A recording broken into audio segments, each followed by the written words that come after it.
Pomerne tesné víťazstvo 2-1 na Nemeckom, vaše hodnotenie? Tak tesné víťazstvo, ale pre nás veľmi cenné, pretože musím uznať, že super dneska hral veľmi dobre.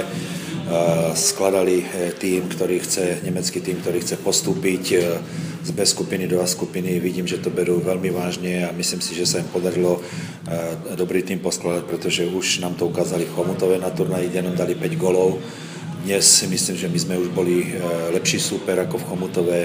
Samozrejme, že keby som hodnotil tento zápas celkovo, by som hodnotil kladne, nie preto víťazstvo 2-1, ale pretože hráči odozdali maximum, mali sme 40 striel na brankára súperov, bolo tam veľa spustu šancí, žiaľ tie šance to asi je jediný náš problém, pretože ich nepremieňame, mali sme prečíslenia, boli tam určité výhody, ktoré sme mohli využiť v presilovkách, takže 2 góly si myslím, že nie že je málo, ale mohlo tam toho padnúť viac.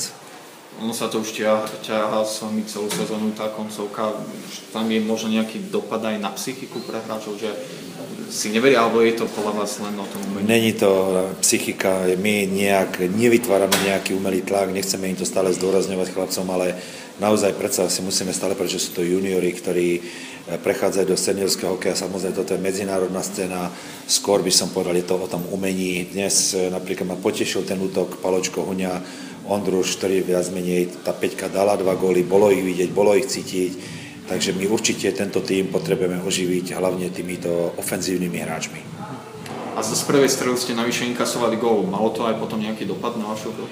Tak na našu ani nie, my sme nejak nezazmetkovali, my sme ten ústav uchovali v kľude, skôr si myslím, že to veľmi pozbudilo nemecký tým, ktorý si začal veriť.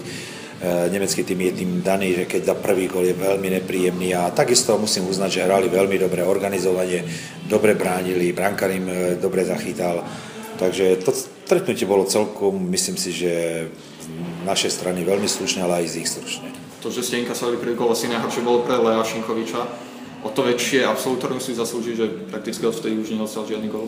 Tak ten brankár takisto nemá nejaké medzinárodné skúsenosti, my sme si ho chceli odskúšať a je to veľmi nepríjemné pre takého brankára, keď dostane takýto gól hneď na začiatku, ale myslím si, že sa s tým vyrovnal veľmi dobre.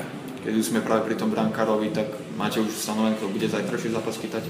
Zajtra dáme príležitosť Škorvánkovi a potom tretie stretnutia sa chceme rozhodnúť. Dnes vlastne nehrajú z tých 14 útočníkov Jakub Sukel s Borisom Sadeckým. Máte ustanovené, kto vlastne zajtra v úvodzovkách preberie ich úlohu? Tak chceli by sme dať príležitosť všetkým chlapcom na tomto turnaji, to znamená, že s najväčšou pravdepodobnosťou Sadecký a Sukol nastúpia zajtra.